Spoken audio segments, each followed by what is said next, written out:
Hello, peoples of the internet. Today, I will be building the fastest naturally aspirated front-wheel drive Supermini I can build. I know that's a little bit of a mouthful, but we basically need something like this. Only this is a very old body shell, so we need something more modern. Although I could do something like this, which I was thinking would be a very interesting decision. It's a fairly generic key car body. They use these a lot in Japan, even today. They all look like this because it's just functional design, really. They have very limited size proportions, so the cars have just grown to basically fill them. I was building a premium Super Mini last time, so I got into my head I kind of want it to all be premium. Now I want a stiff steel chassis, front transverse, as it has to be front wheel drive, and the suspension. I think we want whatever's best for sport, so if we just have a quick look, we have McPherson strut or double wishbone. Now there is cost as well, but I don't think that influences it too much. It's just the simplicity is always there with McPherson strut, and since it's front wheel drive, I don't think it's as important. Rear wheel drive, you have such a fine balance you have to try and maintain, but in such a simple front wheel drive, I think we're fine with fairly basic suspension system. Now, I think trailing arm or torsion beam is what we want on the rear. And ultimately it is a kind of everyday vehicle. So I think we're going to go with torsion beam just because it gives you slightly more boot space, slightly flatter floor. So, you know, maybe not the most sophisticated, maybe not the best for a sports car, but it'll work, it'll do the job. For comfort it's pretty low though, but it is average sportiness, same as the front end. Yay! And I'm messing with the quality again. I get so used to messing with that. It has to be aluminium, I feel. Or perhaps partial aluminium. I don't know. Ideally, I would have a fiberglass roof or something, because we want less weight at the top of the vehicle.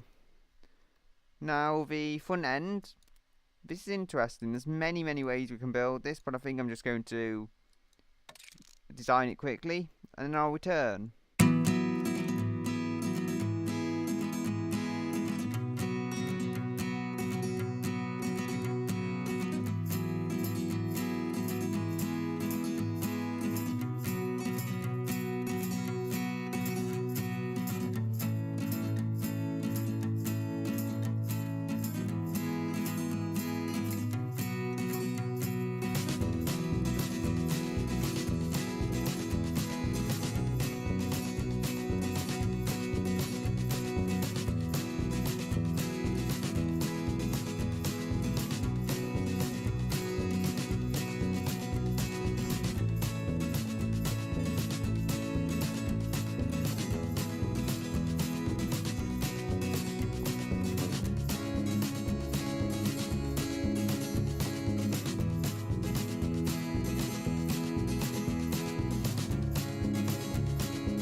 So I've gone for this kind of aggressive key car look, kind of.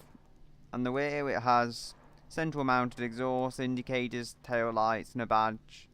And I couldn't think of much more. The door handles are pretty basic. The indicators kind of angled funny. It's supposed to represent forward momentum. That's why it's pointing forwards. I don't know, it's just a crazy idea I've had. And there was one thing I actually forgot to add, which is the wing. So we're going to add one. Perhaps this one. Don't want to spend too long on this, since it'll just add time to what was already a lengthy building process. Should add something I think looks cool. And that should just about work. Just try and find a tick. There we go. And there is our kind of slightly aggressive key car. I do like it though. And it's not really going to be a key car for long. Probably already isn't with the wider flared arches. There we go. Kind of a British racing green style colour. Could perhaps have it more reflective. I think that looks quite menacing actually. Which is really what you want from this vehicle. It's not supposed to be a friendly car. And I can only go front wheel drive, which is odd. I could go with all wheel drive before. It might just be the suspension technology I've used. Now I'm going to quickly build my V6. Very advanced V6 it'll be.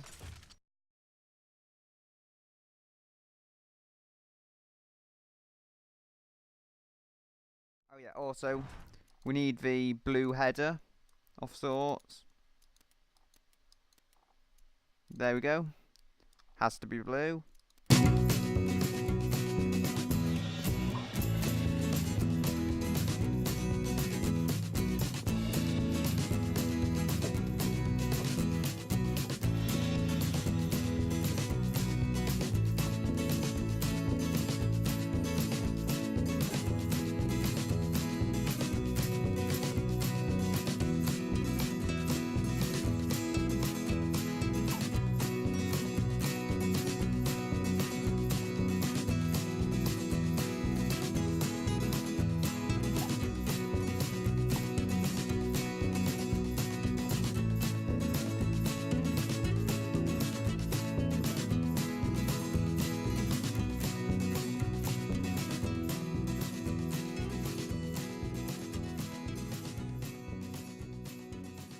Okay, so the car's set an 8-minute 57 time, which is between a 2010 Range Rover Sport Supercharged and a Chevrolet Cobalt SS.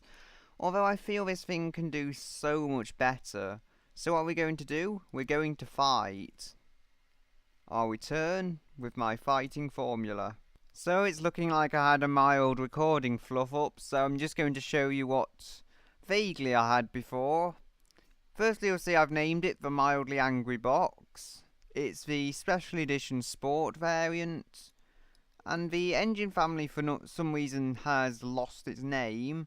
So we're going to call this Angry V6 of Fire, because there's explosions in it and stuff. And it's a turbo variant, naturally. The top speed is a little lower than it was before. I believe it would do 128 or something along those lines. And you'll see later this will all make sense. The tyres were 235s. They weren't 255s or 265s. So it looked something like that at the time. They were carbon fibre wheels and it was medium compound road tyres. The quality on everything is 0 and they're 17 inches. We can make them run flats at 18 inches, but I decided not to since I wanted at least a modicum of comfort to the vehicle. You'll see the brakes are pretty massive for the size of the vehicle. Front and rear. Vented disc on the rear, 3-piston, and carbon ceramic 6-piston on the front. You'll see we've got downforce, cooling flaps, all this stuff. The cooling airflow was around 130, I believe. Such as that. And the downforce was set at that. We had no power steering, and we had all this stuff the same. Standard safety, since it saves a lot of weight over the advanced. It weighs less than half as much actually in this case. The suspension was progressive, semi-active, dampers with active sway bars, set up for sports, and that's what we had. So I'll now skip to the clip of me taking it around the test track.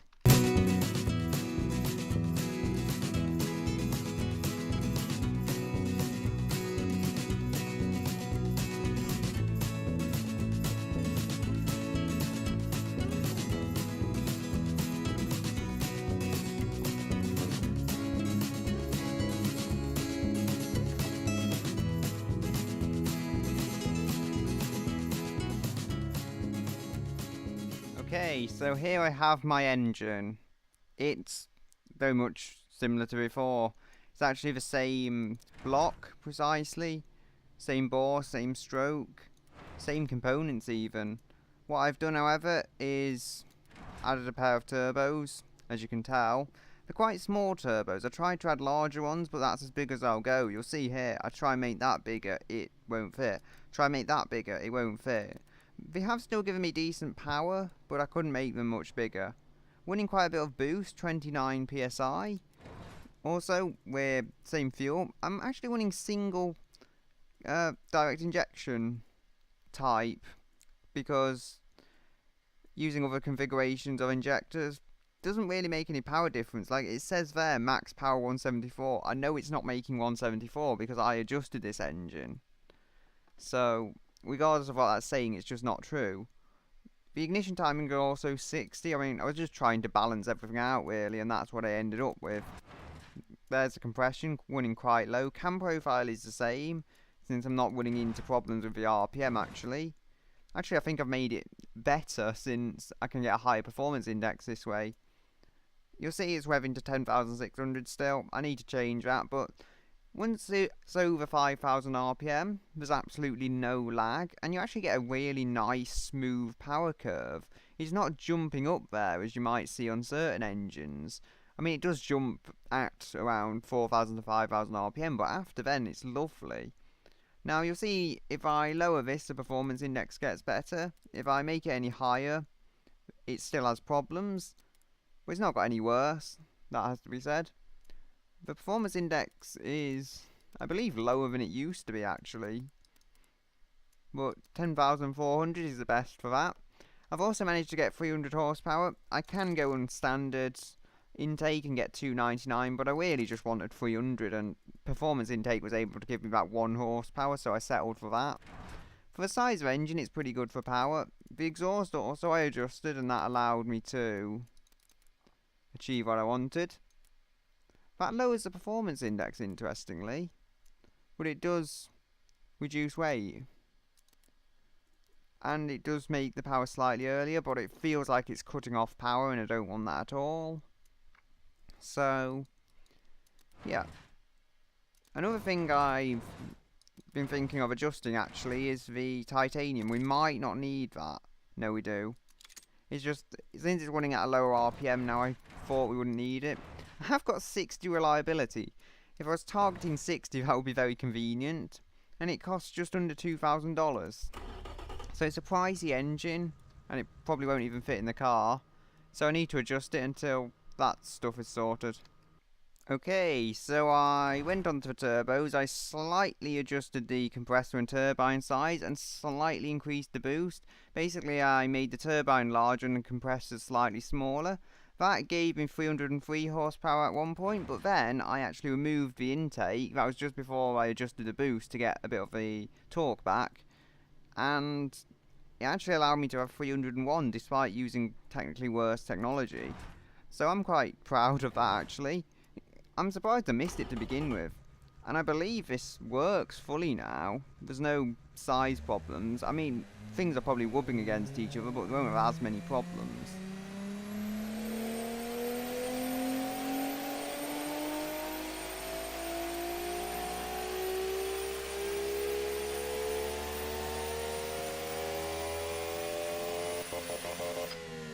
So there's our engine. It just sounds of turbo really. Also, the fuel mixture is low. I can increase that, but you'll see it completely destroys the economy, so I don't want to mess with that. Also, I don't need to mess with it. I'm making 300 horsepower. I'm happy enough with that. I mean, I believe, thanks to the turbos, I'm 100 horsepower up on power above where I was before. And as I was saying before, actually, it's probably better to run a higher RPM for on the road, since it gives you more space to use the power. So I think I'll leave it at 10,600 actually, even if it isn't the greatest of a performance index. Or I think it's changed its mind actually, and that's the best for it now, is it? No. Still 10,600, because I like the space to be there, even if it's technically not any better on the track. The weight isn't too bad, it's 130 kilograms. I mean, for the size of engine it's a lot, but for the power of engine I don't think it is. The gearing will need adjusting again naturally. It might actually pick up some decent speed now, and we should be able to be competing with some fairly decent vehicles. You'll see 138 is the top speed. Miles per gallon has gone down, as it always does when you increase the power. 0 to 60 is actually incredible, 5.2 seconds. I can't really think of a car that beats that as a front wheel drive, besides perhaps highly tuned track vehicles like BTCC cars. And this is all improving the economy and not really affecting acceleration. I'm questioning if I have too many gears, as a matter of fact. I could probably improve economy just by stretching those gears right out if they're not necessary. Just use them like economy gears. As you'll see, now I'm almost the same level as I were before for miles per gallon. Just because I'm putting my extra gears to use. So now I can have a car that is both extremely powerful and reasonably efficient. 26 miles per gallon is exactly my point. Now, the 0 to 60 is actually incredibly good as well. 5.1 seconds. I mean, this is amazing for front wheel drive. And what more, I'm thinking, since now we're running so much power, I need semi-slicks, which can only further improve acceleration actually. I know it's unrealistic as a road car, but we're pushing 300 horsepower through the front wheels. We want it to be able to put it down as well as is realistically possible actually. I just wish I had some tighter gearing now, although I probably don't need it. Mine at the top speed is only 138 miles per hour. Still, on some inferior tyres, this could be a very usable everyday car. Just double check for weight. Yeah, we're over 1,000 kilograms. I'm not going to worry too much about that. I would like the car to be lighter, but ultimately, it is what it is. It's got 61% front now, but then that's why I designed it the way it is. I mean, you'll see there is more on the rear than there is on the front, and that's because the engine is so heavy, we really want the body to favour rear balance. If I had designed it to bring weight over the front wheels, it would probably be like 70% front now. I mean, I'm exaggerating, but you see the point. Still, it's time to take it round Nürburgring and just hopefully set a decent time with it. More decent than last time at least. We have 100 horsepower more, so it should be achievable.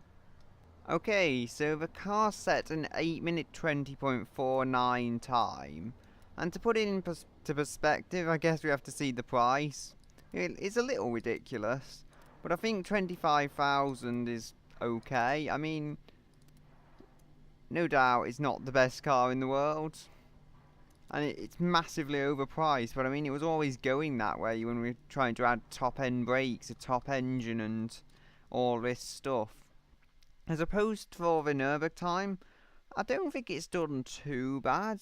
I mean, it's, along with the 2010 Camaro SS, just beat a Nissan Skyline R32, a Mercedes C55 AMG from 2004, and came just below a Holden Ute from 2013, a Lexus ISF, a Porsche Boxster S, and it's a few seconds down on a Megane RS R26R, so I guess in the grand scheme of things it's a bit of a muscle car compared to that Megane.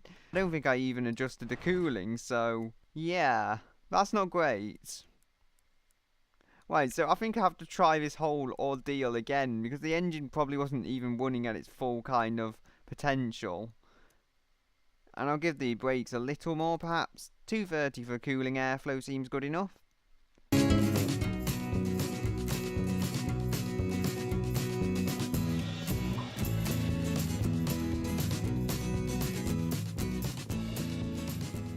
have to try throwing everything we can at this.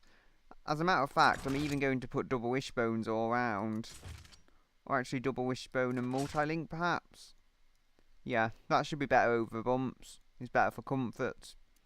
And it should be sportier as well. So we'll give this a try. And then I think we'll be ready to throw it around the track. Also the power band. Engine is too big. What have I done, honestly? This is interesting. So how wouldn't it fit in the car? I've enabled more cooling, but beyond that... Right, McPherson struts. Engine is still too big. Semi-trailing arm. The engine fits. Okay. I have no idea what's going on here. The rear suspension is completely separate to the front, yet it's somehow influencing it. I don't get this. I don't get how the rear suspension could affect the front engine mounting in a front wheel drive vehicle. I mean, it's transverse and it's not even sending power to the rear.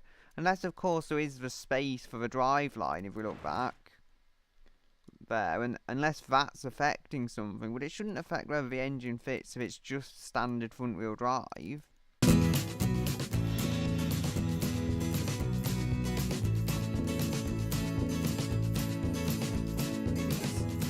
Heavy on the rear end. That's okay though, it's almost 60-40 rear, which doesn't seem too far from ideal. So I'm thinking now we're ready to take it round, and I'm already on this track. What am I doing? Oh. Or maybe not. Right, so I feel this is going to be the last time round Nürburgring, whether it likes it or not, so let's go. Okay, so it's set a new time, only it's so close to the old time, it doesn't really make a difference. But still, I have a complete vehicle, which we somehow have to sell for stupid amounts of money. Yeah, I can hit my 25,000 target, I just don't make massive amounts of profit. It comes with a city premium car, a city eco car, and a family sport. Well, if something I've built with 300 horsepower is classified as an eco car, I don't think I've done too bad. So yeah, I mean, I like it as a vehicle, just not perhaps the best I could have done. Mind, for how tall it is, it's still very, very impressive. And what's happened to those front wheels? Oh yes, we can fit massive tyres now. I don't think we'll need them though. So I'll just move these out and call it a day, honestly. There's our car. I think it's just the other suspension I was using wasn't great. The double wishbones are good. But I mean, I tried. I tried and failed a little. But still, we need to name our car. So I've done the best I can. I mean, it's probably not the best Supermini. Not helped, no doubt, by the fact that I was restricted to a V6, which barely fits in the car anyway, and which now it's probably telling me won't fit in. Yep. It always changes its mind on this stuff, okay? Well, I got it round the track, so goodbye until another day.